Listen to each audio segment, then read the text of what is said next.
So when you connect to people that are aligned with your energy, you know, spiritually aligned, you know, that they feel like-minded, then that really helps support you through that bifurcation that's happening with the energies that no longer serve you. And, you know, so many light workers, so many, mostly all of them, what they've chosen to do in this lifetime is to come down and incarnate in family energies that are perhaps unawakened, unaware. So they're holding the light, and then they've got all the people around them. And if all the light workers came in together and sort of incarnated together, then there would be no point for that, because they're all just shining their light together anyway. But when you incarnate in an energy field of a family, which, you know, is a choice that your soul has made, and so many light workers, to hold the light in the space of all those souls that don't have that awareness and that light, you are doing a huge universal service for the planet. And so all the light workers pretty much that I know have a very similar story. And so we're all navigating this, and there is this bifurcation that's happening where there's two different consciousness. One is aware and awakened of the truth of what's really been going on. The other is sort of like in a sleep. It's more mind controlled, because they've allowed themselves to be living under the illusion of the narrative, of the mainstream narrative. And so these energies are going like this all the time. There's a bifurcation. It's harder and harder to actually communicate in some ways with those energies, even though we can still hold love, unconditional love.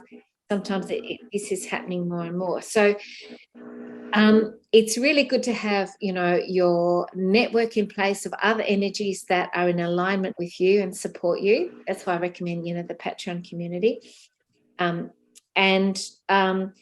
There's also, you know, having, you know, friends around you, or that you can chat to, that are on the same page, you know, all that sort of thing.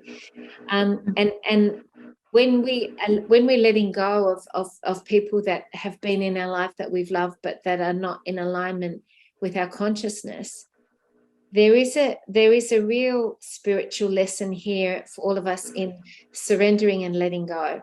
And this is a major spiritual lesson, which is non-attachment.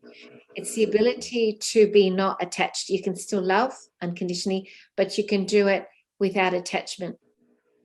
So, for example, you're missing the connection and you can't connect to them on the physical. You can go in and do a soul conference with these people. You can go in and connect on a soul level.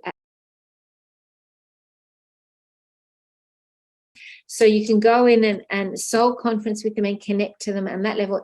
And it actually is very, even though it's hard for us to understand at a 3D level, it's very similar to just connecting on the physical, because they feel it subconsciously, subliminally, they feel it energetically, you know. And even what can happen if we do a really powerful soul conference with someone, often they can, you know, give us a call straight after or something. They'll ring you, or they'll contact you in the physical because they feel it, you know. So you can do that if you're missing someone, and just sort of send them love and say, I hope you're well, and tell them freely and express your truth. Say, look, you know, I don't think that the path you're on is in alignment with me. I don't agree with it. It's not my path, but, you know, I still love you, blah, blah, blah.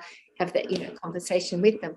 And then you're still connecting on that level. The other thing is, as the emotions come up of being able to allow and surrender that letting go, there is, you know, a grieving. There is levels of, you know, sadness or whatever that will come up, and it's allowing yourself, which is what you were saying, allowing yourself to feel that as it comes up. And it's like a wave sometimes that comes up, washes over you, and then if you allow yourself to fully feel it, you can transmute it and you can release it and let it go. And it's not only transmuting the sadness from that particular situation or incident, but it's transmuting energy that you've already held in your body that is being asked to be released. So your soul is healing through doing that process. So it's actually a gift in some ways to be given that opportunity for it to come up, because it is healing your soul at a soul level. Those are the things that I would recommend to do for that. And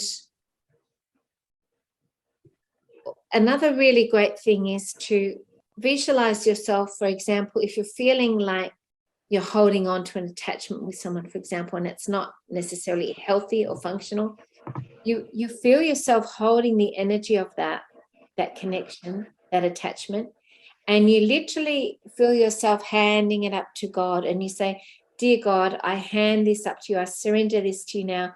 Please take it from me. And you feel yourself handing it up.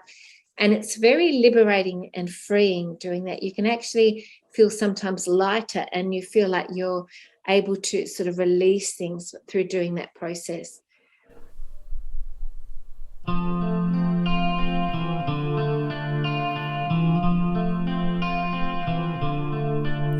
I heard there was a secret chord that David played and it pleased the Lord, but you don't really care for music, do ya? Well, it goes like this: the fourth, the fifth, the minor fall, the major lift, the baffled king composing hallelujah, hallelujah, hallelujah, hallelujah,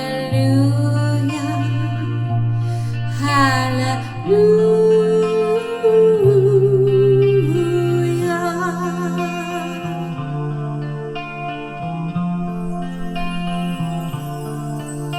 Your faith was strong, but you needed proof. You saw her bathing on the roof, her beauty and the moonlight overthrew ya.